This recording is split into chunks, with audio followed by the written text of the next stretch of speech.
Hello guys, welcome to Career Media once again. My name is Gulshan Jha. Friends, आज जिस topic पे हम बात करने वाले हैं वो है कि एमसीसी की राउंड वन काउंसलिंग में हम किस हद तक पॉजिटिव शिफ्ट देख सकते हैं।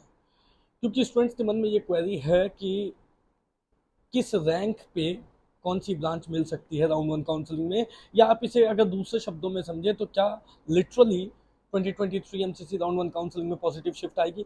हम बहुत दिनों से ये बात कह रहे हैं कि इस बार 2023 की काउंसलिंग में हमें पॉजिटिव शिफ्ट देखने को मिलेगी। इसके पीछे के मल्टीपल रीजंस हैं, सबके अपने अपने रीजंस हैं। I have also my own reasons जो मैं इस वीडियो में डिस्कस करूंगा। एट द सेम टाइम मैं आपको एक फिगर भी बताने की कोशिश करूंगा कि किस हद तक ये शिफ्ट राउंड वन से राउंड टू तक में हो सकती है, राउंड टू से राउंड थ्री तक में हो सकती है। और अभी जब राउंड वन काउंसलिंग की रिजल्ट आएगी तो आपको किस फिगर तक कौन सी ब्रांचेस मूव करती हुई दिखाई दे सकती है। तो आइए सबसे पहले तो बात कर लेते हैं कि जो एमसीसी राउंड वन काउंसलिंग की जो रिजल्ट है that is actually going to be publish on 7th of August, जब हमें ये पता चलेगी कि आखिर कट ऑफ कितनी गई। अब अगर हम इस बार की सीट्स की बात करें, जो कि सबसे बहुत ज़्यादा इंपॉर्टेंट बात है कि इस बार की सीट्स कितनी बड़ी है, क्योंकि ये एक वो पॉइंट है, ये एक वो बेस है जिसके बेसिस पे ये डिपेंड करती है कि इस बार की जो कट ऑफ है वो उसका इम्पैक्ट किस तरीके का रहेगा, पॉजिटिव रहेगा, नेगेटिव रहेगा। हम रेगुलर बात करते आ रहे हैं कि नीट पीजी 2023 में इस बार की सीट्स जो है वो बहुत ज़्यादा बढ़ रही हैं एज़ कम्पेयर टू। ऑब्वियसली बहुत ज़्यादा बढ़ने का मतलब है कि जब हम 2022 से कंपेयर कर रहे हैं तो वो इस बार जो है वो ज़्यादा बढ़ रही है। तो ऑब्वियसली अगर ज़्यादा बढ़ रही है तो वो एक कहीं ना कहीं पॉजिटिव फैक्टर है जो जो कट ऑफ को पॉजिटिवली इम्पैक्ट करेगी, राइट। जब हम सीट्स की बात कर रहे हैं तो राउंड वन काउंसलिंग की अभी हम फिलहाल बात कर रहे हैं, तो राउंड वन काउंसलिंग में जो एक्सपेक्टेशन थी सीट की, उतनी पूरी सीट्स तो अभी तक सीट मैट्रिक्स में नहीं आई है। इवन कुछ कुछ नोटिस भी कुछ कुछ नोटिस भी आए हमारे पास जो एमसीसी की तरफ से आई, जिसमें डीएनबी की सीट्स को विड्रॉ कर लिया गया, रिवर्ट बैक कर लिया गया। ऐसा नहीं है कि जिन सीट्स को रिवर्ट बैक किया गया है वो अभी वापस नहीं आएंगी, वो डेफिनेटली वापस आएंगी। बट अगर ओवरऑल अभी हम देखें एमसीसी की राउंड वन काउंसलिंग में कितनी सीटें बढ़ती हुई हमारे सामने अवेलेबल है, तो दैट इज ऑलमोस्ट कहीं ना कहीं 3500 सीट्स के अप्रॉक्स है, जो कि अभी हमारे पास बढ़ती हुई increased seat for round one counselling जो है वो अवेलेबल है, विच इज अगेन जो है वो एक पिछले लास्ट ईयर के कंपैरिजन में थोड़ी ज़्यादा ही है। सो अगर हम इस तरीके से देखें कि अभी राउंड वन काउंसलिंग में कितनी सीटें बढ़ी है, तो वो ऑलमोस्ट 3500 तक है, जिसमें गवर्नमेंट भी है, डीएनबी भी है, डिप्लोमा भी है। इनकी इनकी सीट्स की बात करें तो 3500 सीट्स बढ़ी है और वो लास्ट ईयर के कंपैरिजन में ज़्यादा है, तो ऑब्वियसली दैट इंडिकेट्स कि राउंड वन काउंसलिंग हमारी पॉजिटिव शिफ्ट रहने वाली है। अब जब 7 को रिजल्ट आएगा तो कुछ स्टूडेंट्स को सीट मिलेगी, कुछ स्टूडेंट्स को सीट नहीं मिलेगी। तो सबसे पहले तो वैसे स्टूडेंट जिनको सीट नहीं मिलेगी उनसे मेरा ये कहना है कि आप अ, कभी भी जो है ना फर्स्ट राउंड की काउंसलिंग के रिजल्ट को देख करके डरने की ज़रूरत नहीं होती है। रीज़न क्या है कि फर्स्ट राउंड काउंसलिंग की जो रिजल्ट होती है ना, वो उसकी जो कट ऑफ होती है वो हाई ही रहती है। कंपेरेटिवली अगर आप देखोगे ना तो वो हाई रहती है। इसके मल्टीपल रीजंस हैं। एक वन ऑफ द रीज़न ये है कि फर्स्ट राउंड काउंसलिंग होती है, इसमें तो ऑल इंडिया कोटा की काउंसलिंग है, तो इसमें सभी स्टूडेंट्स अप्लाई करते हैं। Almost maximum max to max student जो है वो अप्लाई करते हैं, और जिनको ये पता है कि उन्हें गवर्नमेंट सीट नहीं मिलेगी या फिर कुछ कुछ रिनाउंड कॉलेजेस नहीं मिलेंगे, ब्रांचेस नहीं मिलेगी, उसके बावजूद वो जो है वो ट्राई करते हैं। और इसका दूसरा रीज़न ये है कि फर्स्ट राउंड फ्री एग्जिट होती है। तो क्योंकि फर्स्ट राउंड फ्री एग्जिट होती है और सबसे ज़्यादा स्टूडेंट ऑल इंडिया कोटे की काउंसलिंग में अटेंड करते हैं, तो ये ऑब्वियस है कि फर्स्ट राउंड की कट ऑफ हाई रहती है। हाई किस कंपैरिजन में, जो मॉप अप राउंड या स्ट्रे वैकेंसी राउंड की जो कट ऑफ होती है उसके कंपैरिजन में हाई रहती है। बट अगर आप इसे लास्ट ईयर की राउंड वन काउंसलिंग की कट ऑफ से बात करो, राउंड वन लास्ट ईयर की राउंड वन कट ऑफ से बात करो, तो डेफिनेटली इसमें एक पॉजिटिव शिफ्ट देखने को मिलेगा। अगर आप उससे कंपेयर करोगे तो आपको जो है वो ये चीज़ें देखने को मिलेगी कि कुछ ना कुछ पॉजिटिव शिफ्ट जो है वो ज़रूर रहने वाली है। अब पॉजिटिव शिफ्ट को अगर मैथमेटिकली टर्म टर्म कैलकुलेशन के अकॉर्डिंग हम देखें, जो हमारी एनालिसिस के अकॉर्डिंग है, वो ये है कि लास्ट ईयर के कंपैरिजन में इस साल राउंड वन की कट ऑफ में बहुत ज़्यादा डिफरेंसेस तो नहीं, बट 5 to 10% का डिफरेंस ज़रूर आपको देखने को मिलेगा। ये 5 to 10% का डिफरेंस जो है वो क्यों मैं कह रहा हूँ, इसके पीछे मैंने आपको रीज़न बताया कि फर्स्ट रीज़न की फर्स्ट राउंड की जो कट ऑफ होती है वो जनरली हाई जाती है। इसके पीछे के रीजन है कि फ्री एग्जिट रहती है और स्टूडेंट्स जो हैं वो ज़्यादा से ज़्यादा ऑल इंडिया कोटा काउंसलिंग को अटेंड करते हैं, चाहे उनको सीट मिले या ना मिले। इस वजह से फर्स्ट राउंड की काउंसलिंग हाई रहती है।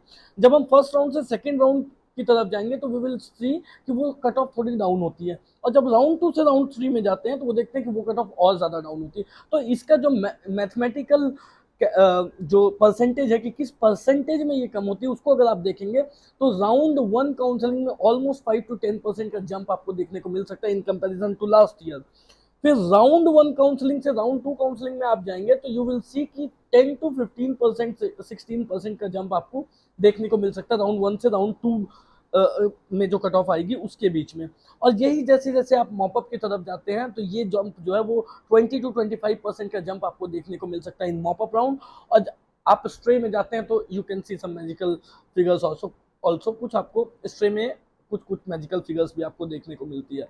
सो राइट, तो ये जो है ये मैथमेटिकली जो है परसेंटेज के according what we have notice कि ये इतनी जो है वो जंप रहती है। अब राउंड 1 काउंसलिंग की क्योंकि हम बात करें, क्योंकि राउंड 1 काउंसलिंग की रिजल्ट 7 अगस्त को आने वाली है, तो राउंड 1 काउंसलिंग की जो एक्सपेक्टेड कट ऑफ है वो कितनी जा सकती है, तो वो obviously branch to branch vary करेगी। जिसमें सबसे पहले तो आ जाती है रेडियो की अगर बात करें तो वो ऑलमोस्ट राउंड 1 काउंसलिंग में 2300 तक जा सकती है for all India quota general category में। जनरल कैटेगरी की बात कर रहा हूँ मैं, सभी कैटेगरीज की बात नहीं कर रहा हूँ। आप अपने अपने रिस्पेक्टिव कैटेगरीज में 5 to 10% का जंप एक्सपेक्ट कर सकते हो राउंड 1 काउंसलिंग में, राइट। जो भी राउंड 1 काउंसलिंग की कट ऑफ जाती है जनरली उससे 5 to 10% का आप पॉजिटिव शिफ्ट एक्सपेक्ट कर सकते हो।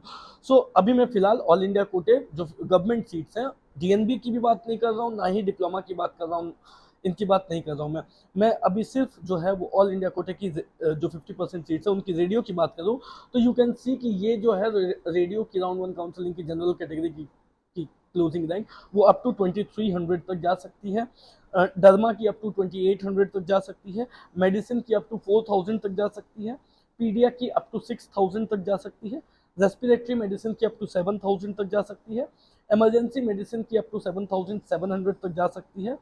जनरल सर्जरी की अप टू 9900 तक जा सकती है। ऑर्थो की up to 8500 all India rank तक जा सकती है। साइकेट्री की up to 13200 all India rank तक जा सकती है। ऑप्थल की up to 14,100 all India rank तक जा सकती है। ईएनटी की up to 15,000 all India rank तक जा सकती है। और anaesthesia up to 18,500 all India rank तक जा सकती है।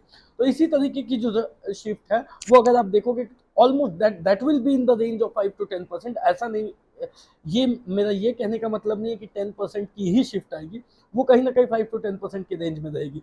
और when you will go to second round ना, जब आप सेकंड राउंड में जाओगे तो यू विल सी कि वो जो रेंज है परसेंटेज की वो बढ़ करके 10 to 15% हो सकती है। और इसी तरीके से अगर आप थर्ड राउंड में जाओगे तो ये रेंज बढ़ करके 20 to 25% की हो सकती है। नाउ इस बार जो रूल चेंज की गई है वो डबल 2 टाइम्स अपग्रेडेशन की रूल लाई गई है। तो इस पर हम डिस्कशन करेंगे कि इसके वजह से क्या इम्पैक्ट पड़ सकता है। क्योंकि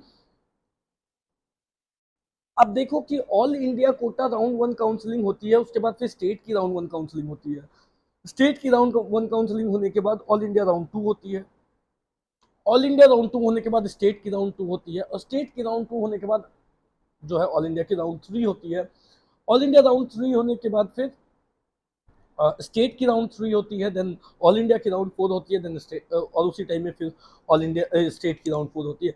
तो बेसिकली क्या है कि किसी भी स्टूडेंट की फर्स्ट प्रायोरिटी ये होती है कि उनको उनके स्टेट में सीट मिले, और उनके स्टेट की काउंसलिंग को वो अप टू राउंड 2 काउंसलिंग तक ही वो अटेम्प्ट कर सकते हैं। क्योंकि ऑल इंडिया कोटे में सीट मिली तो वो स्टेट में जा सकते हैं, स्टेट में सीट मिली तो वो ऑल इंडिया कोटे की राउंड 2 में जा सकते हैं, ऑल इंडिया कोटे राउंड 2 में भी सीट मिली तो वो फॉरफिट करा करके अपने स्टेट की राउंड 2 में जा सकते हैं। बट यहाँ से फिर जो है वो स्टूडेंट्स जो है वो एक्टिव हो जाते हैं कि हमें अब सीट लेनी ही लेनी है, और अपने स्टेट में अगर मिल रही है तो हम अपने स्टेट में ही लेंगे, जो कि स्टूडेंट्स की फर्स्ट प्रायोरिटी होती है। किसी दूसरे स्टेट में जाने से पहले वो अपनी अपनी खुद की स्टेट में सीट लेना प्रेफर करते हैं। और जैसा मैंने बताया कि राउंड 2 से थोड़ा सीरियस हो जाते हैं। रीज़न क्या है कि राउंड 1 तो फ्री एग्जिट होती है, तो जिनको जो ब्रांचेस नहीं भी चाहिए वो ब्रांचेस भी फिल करते हैं, और राउंड 2 में आते आते फिर वो सीरियस हो जाते हैं, और जब उनको सीट मिलती है तो वो सीट को एक्सेप्ट करते हैं। यहीं से जाकर के टर्निंग पॉइंट आती है, और इसी वजह से मॉप अप राउंड में जो है वो राउंड 3 में एक ज़्यादा थोड़ी ज़्यादा पॉजिटिव शिफ्ट हमें देखने को मिलती है। सो गाइज, जो जंप है वो आपको डेफिनेटली देखने को मिलेगी, ओवरऑल कट ऑफ पे जंप देखने को मिलेगी। ऐसा नहीं है कि ऐसा नहीं है कि आप कॉलेज वाइज पे हर एक कॉलेज में पॉजिटिव शिफ्ट एक्सपेक्ट करो, ऐसा बिल्कुल नहीं। किसी कॉलेज की कोई कॉलेज अगर लास्ट ईयर पहले बाद में खत्म हुए तो वो इस बार हो सकता है थोड़ी पहले भी खत्म हो जाए, बट कॉलेज लेवल पे हर एक कॉलेज में पॉजिटिव शिफ्ट देखने को मिलेगी, ऐसा नहीं है। बट ब्रांच लेवल पे अगर आप ओवरऑल कट ऑफ की बात करो तो एक पॉजिटिव शिफ्ट आपको देखने को जरूर मिलेगी। बाकी जब राउंड 1 काउंसलिंग की रिजल्ट आएगी, कट ऑफ आएगी, तो ऑब्वियसली उसके बेसिस पे आगे की एनालिसिस प्रिपेयर करके हम आपसे शेयर करेंगे। कोई भी डाउट हो, क्वेरी हो, तो दिए गए नंबर पे कॉल कर सकते हैं। एट द सेम टाइम अगर आपको ये जानना हो कि आपकी रैंकिंग पे क्या चीज़ें कहाँ मिल सकती है, तो करियर मीडिया की ऑफिशियल वेबसाइट www.careermedia.ai आप विजिट कर सकते हैं। Thank you.